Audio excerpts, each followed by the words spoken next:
Sexual harassment आज industry में एक ट्रेंड बन गया है, जिसके विक्टिम बनने वाले लोग भी इस पर बात करने या आवाज उठाने से कतराते हैं।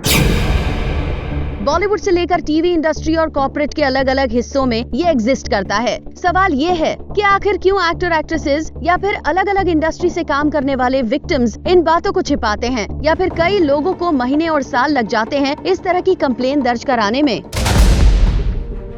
इससे पहले रणवीर सिंह, रवीना टंडन, आयुष्मान खुराना और कंगना रनौत जैसे बड़े सितारे भी खुल के इस बात को कहते नजर आए। इसके अलावा रवीना टंडन ने भी बाकी सेक्टर में इस तरह के फेवर मांगे जाने वाली बातों पर लोगों का ध्यान खींचा।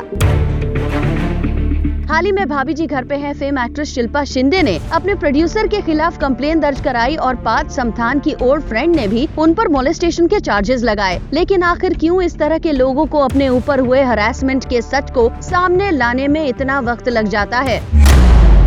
बुक माई टीवी अपनी स्पेशल रिपोर्ट्स में आपको ये बताने जा रहा है कि क्यों सेक्सुअल हरासमेंट का शिकार होने वाले लोग चुप रहते हैं, और जब उनके साथ ये होता है तो उन्हें क्या लीगल स्टेप्स लेने चाहिए। सबसे पहले लॉ एक्सपर्ट से बात करते हैं, उनका क्या कहना है कि आखिर विक्टिम्स क्यों डरते हैं अपने साथ हुए शोषण को लेकर। I know a lot of modern day women, educated women, they are going ahead and filing FIRs against even for eve teasing, as small as eve teasing.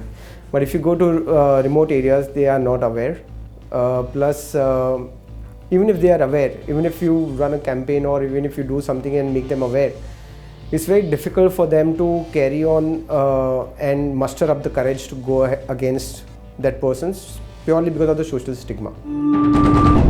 क्या कदम उठाए जाने चाहिए और सोसाइटी में क्या एफर्ट्स लेने की जरूरत है इन हैरेसमेंट को रोकने के लिए? First and foremost, there is a requirement under law to have a designated person within the organization where a women can just make a complaint, anonymous complaint.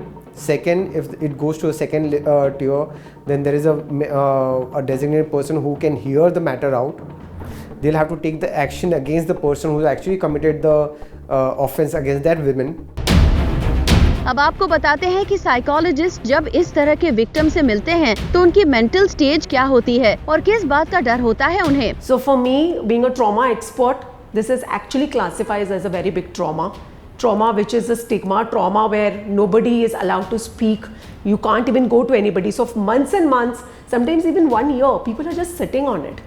That, oh my God, something so bad has happened and maybe I have done something wrong, or this is happening in industry, so should I be a part of it? And if you don't take help, there are high chances the person might develop anxiety disorder, the person might develop depression and severe depression, person might develop mood swings, suicidal tendencies, may even give up their life. We have people from corporates, we have people from all kinds of industry, film industry, TV industry coming to us.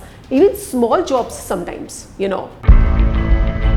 आपको बताते हैं आखिर हमारे बॉलीवुड और TV industry के लोग इस बारे में क्या सोचते हैं। प्रोड्यूसर कृषिका लुल्ला मानती हैं कि महिलाओं को हर कदम पर हरासमेंट का शिकार होना पड़ता है। Sexual harassment is not only it gives the feeling, it feels so horrible about any woman, like you feel so embarrassed ki how just imagine the feeling that a woman must be going through.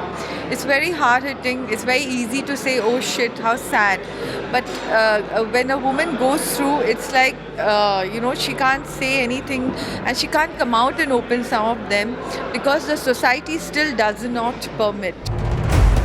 Actress संभावना सेठ भी यही मानती है कि sexual harassment हर industry में है, लेकिन इसे डील करना आना चाहिए। In glamour industry, it comes out very fast, but normally if you talk about airlines, you talk about normal.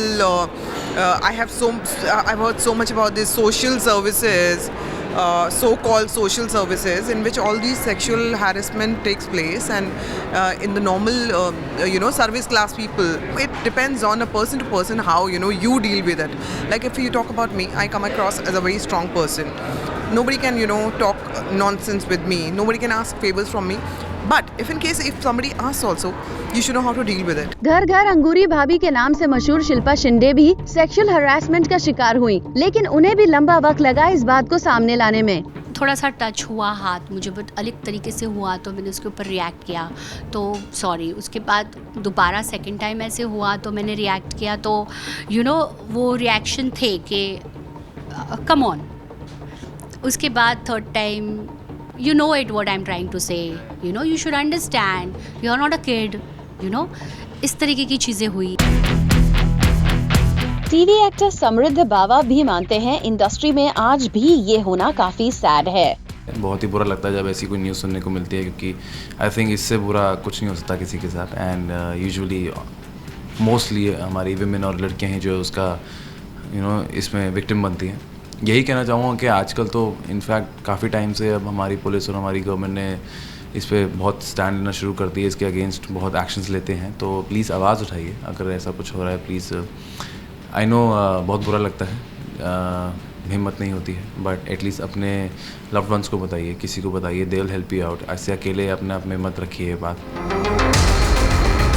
Actress Ankita Sharma ने भी इन सबसे मिलती जुलती बात कही। I think you should always take an action, even when it's on a very low level.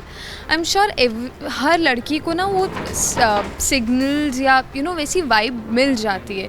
So you have to stop it right there. You have to show people that that is it. इससे ज़्यादा नहीं, limits नहीं cross करो। कुल मिलाकर law expert psychologist भी यही मानते हैं कि अगर सोसाइटी से कास्टिंग काउच जैसा स्टिग्मा हटाना है तो इसके लिए जबरदस्त अवेयरनेस की जरूरत है और खास कैंपेन चलाने की दरकार है। अगर लोगों को इस फियर से बाहर निकाला जाए तो उन पर होने वाले हरासमेंट को लेकर उन्हें शर्माने की जरूरत नहीं है। तो शायद लोग सही समय पर सही स्टेप लेकर अपराधी को सजा दिला सकते हैं और तभी बाकी लोगों को सबक मिलेगा।